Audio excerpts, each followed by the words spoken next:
हाँ कनेक्ट ठीक है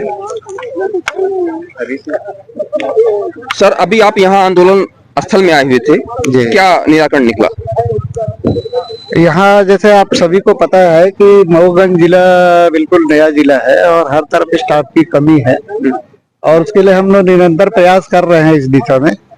हमेशा ऊपर शासन स्तर से और यहाँ आयुक्त महोदय से चर्चा होती रहती है, पत्राचार भी किया जा रहा है, लेकिन अभी पदों की पूर्ति नहीं हो पा रही है। अभी काफी संख्या में लोगों की आवश्यकता है और संसाधन की कमी है, हमारे पास में स्टाफ की कमी है। तो ऐसी स्थिति में कुछ लोगों को इधर उधर से अन्य कार्यालयों से लाया गया है।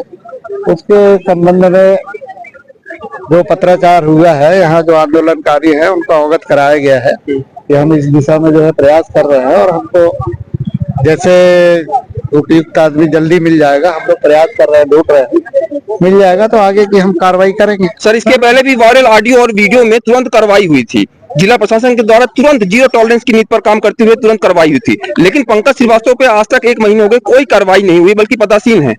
नहीं, वीडियो की आप कौन से वीडियो की बात कर रहे हैं? हमारे महिला वार्डन ने आरोप लगाया था 1,12,000 रुपए लेने का। नहीं, महिला वार्डन ने जो आरोप लगाया था उसकी अभी जांच चल रही है। जांच क्या उनको पद में बैठा के करेंगे सर?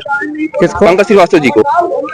देखिए ऐसा है, उनके ऊपर कई आरोप लगे हैं, आरोप लगे हैं तो जांच होगी। एक जांच मेरे पास है तो उसमें कार्रवाई चल रही है। अपने को सभी पक्षों को सुनना पड़ता है, बिना सुने ऐसे कार्रवाई पद में बिठा के सर सुनेंगे सर? अगर जिसकी जांच हो रही है उसी को आपने पद में बिठाया है तो ये तो गलत बात है ना सर? नहीं, उससे कोई ये नहीं है, उस पर भी हम लोग विचार कर रहे हैं। क्या हमको कोई आदमी तो मिल रहा है? पंकज ध्वस्त हो जाएगा क्या सर पंकज श्रीवास्तव हट जाएंगे तो? देखिए इस विषय पे मैं अभी निर्णय नहीं ले पाऊंगा। यहाँ जो चर्चा हुई है इस बारे में मैं कलेक्टर महोदय को अवगत कराऊंगा, वो उनको जो निर्णय लेना। नहीं सर, पेट्रोल मतलब ऐसी क्या मजबूरी है सर पंकज श्रीवास्तव जिसको आप हटा नहीं पा रहे हैं सर? मतलब नहीं, ये हम नहीं बता सकते हैं। अभी जांच चल रही है और जांच में जो तथ्य आएंगे उस पर कार्रवाई की जाएगी। ये तो सर आप बताइए ना सर, एक नियम बताइए, पद पर होते हुए किसी की जांच हो सकती है क्या? और वहीं चूंकि कलेक्टर कार्यालय का ही मुद्दा है तो उसी में बैठे हुए हैं कार्यालय के अंदर ही। भाई जांच में जो कार्रवाई है, जांच की कार्रवाई जो है, बहुत सारे लोग पद में रहते हुए भी जांच होती है, ऐसा तो है नहीं।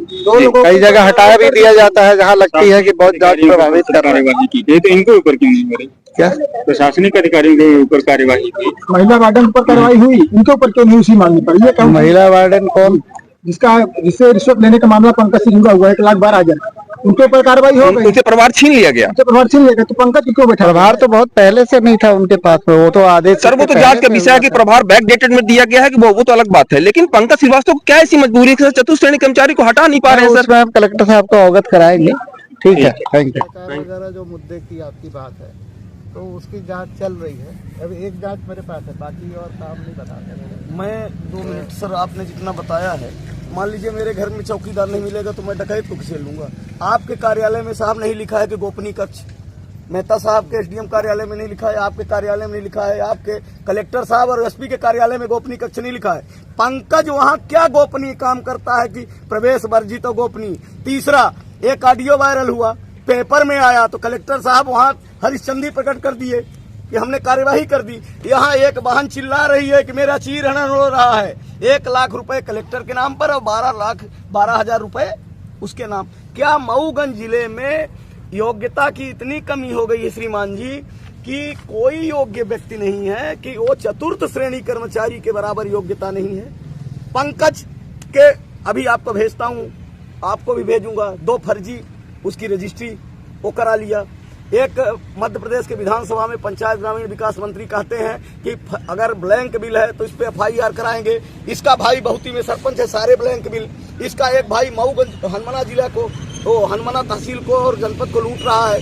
जितने वेंडर भुगतान हो रहे हैं इसका भाई, ये यहाँ बैठ के सुपर कलेक्टर बना है। जब अंग्रेजों का टाइम था तो जो लगान कलेक्ट करता था वो कलेक्टर था। हमने सोचा हमारा संरक्षक कलेक्टर है, कलेक्टर का कलेक्टर बैठ गया वहाँ। आदमी जाए कहाँ? ये नई गढ़ी जनपद की अध्यक्ष हैं, अपील आपके पास है, उनका आम जनता का क्या होगा ये देखिए। इनको क्या चाहिए? 63 साल के बुजुर्ग, ये वेदांती जी हैं, इनका देखिए क्या, ये रामेश्वर गुप्ता जी 75 वर्ष के, इनको कुछ चाहिए थोड़ी। ये कलेक्टर कार्यालय हम लोगों का है, और जब यहाँ की खबर जाती है तो हर जगह होता है कि मऊगंज में चतुर्थ श्रेणी कर्मचारी कलेक्ट्रेट चला रहा है। मऊगंज में एक डकैत, जिसको एक महिला चिल्ला रही है कि लूट लिया, लिफाफा दिखा रहे हैं जिसमें आपका सरकारी कागज जाता है, वो खाकी वाला, उसमें आज भी 500 को नोट डला रखा है। एक मिनट हमको मैं शिक्षा विभाग से भी रिटायर हुआ। राजा राम गुप्ता जो 6 लाख रुपए पकड़ा गया, उसको हमने हटवा दिया था विकासखंड से, वहाँ हार से करने के लिए। प्रदीप पटेल जी से कहा कि भ्रष्टाचार के आरोप लगाए थे हमने। फिर वो राजा राम प्रयास करता रहा, नहीं पाया विकासखंड। जब ये जिला बना, पंकज यहाँ के बने, तो ज्ञानेंद्र द्विवेदी वहाँ का जो नियमित बाबू था उसको यहाँ मंगाया गया। और फिर राजा राम को प्रभार, संख्या कम थी क्या, नियमित कर्मचारी को आप यहाँ ला रहे हो, उस भ्रष्टाचारी को, और वो 6 लाख का कांड किया, आज तक निलंबित नहीं हुआ। ये क्या है, कैसे बर्दाश्त करेंगे भाई, आप बता दीजिए कैसे, यहाँ कहाँ कमी हो रही है। आप एक को भ्रष्टाचारी को वहाँ पहुँचा रहे हो, और जो उसका नैतिक अधिकार है उसको अपमानित करके यहाँ बैठा रहे हो। ये कौन कर रहा?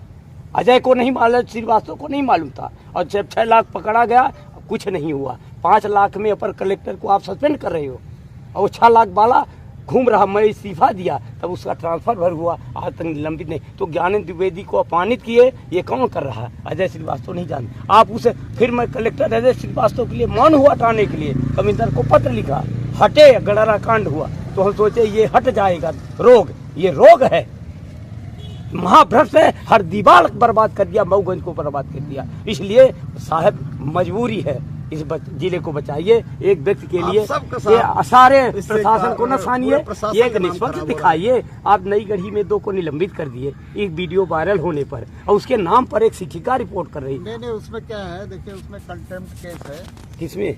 उसी में उसमें कंटेम्प्ट लगाया हुआ है, तो नहीं, कंटेम्प्ट के निराकरण तक हम लोग रुकते हुए। नहीं, पंकज का क्या है? पंकज का क्या है? पंकज को परिचार, ये आसंजन गलत होता है। मैं कर्मचारी संगठन का प्रांतीय अध्यक्ष भी रहा हूँ, आसंजन गलत है। जब विरोध हो गया, अभी एक फौजी लिखित शिकायत किया है, आया था, बैठे थे, वो शिकायत किया। हम कह रहे हैं, सारे पत्रकार कह रहे हैं, जनता गुहार मार रही है, काहे आप लोग उसके पीछे पड़े थे? नहीं, हमारा कोई ये नहीं, निवेदन है, कृपा करें। नहीं, ये आस्था सब नहीं, कलेक्टर महोदय से हमारा निवेदन है कि ऐसा मेरे जीवन में, मेरे पास राष्ट्रपति कलाम का भी पत्र है, आपको दिखाऊंगा कभी। हाँ, नहीं, कलाम साहब जब गए थे उस समय, मैं कर्मचारी जनगणना से प्रांतीय अध्यक्ष था उस समय, वहाँ का भी पत्र है हमारा। हमने चरित्र कमाया है। अभी कमिश्नर साहब के अनशन में बैठे थे और सुदामा लाल गुप्ता को हटाया गया, आप लोग जाने होंगे, और ये हमको हमारा उजाड़ दिया, हमको उघार कर दिया, मैंने हमारे चरित्र का हनन कर दिया। वो शहीदों की फोटो लगी, उधर देखिए उधर, मैंने राष्ट्रद्रोह आपने किया, शहीदों की चाह हमारी राह आपने समझा नहीं, तो ये आप हल्केपन दिखाए। और हम तो कहते हैं कि इतना चरित्र है कि पूरे भारत के लोग इसमें आ जाएंगे जब बुलाएंगे। मैं राष्ट्रीय स्तर पर गौ आह्वान अभियान में लगा हूँ, उसमें लगा हूँ, गौवध बंदी 26 को 27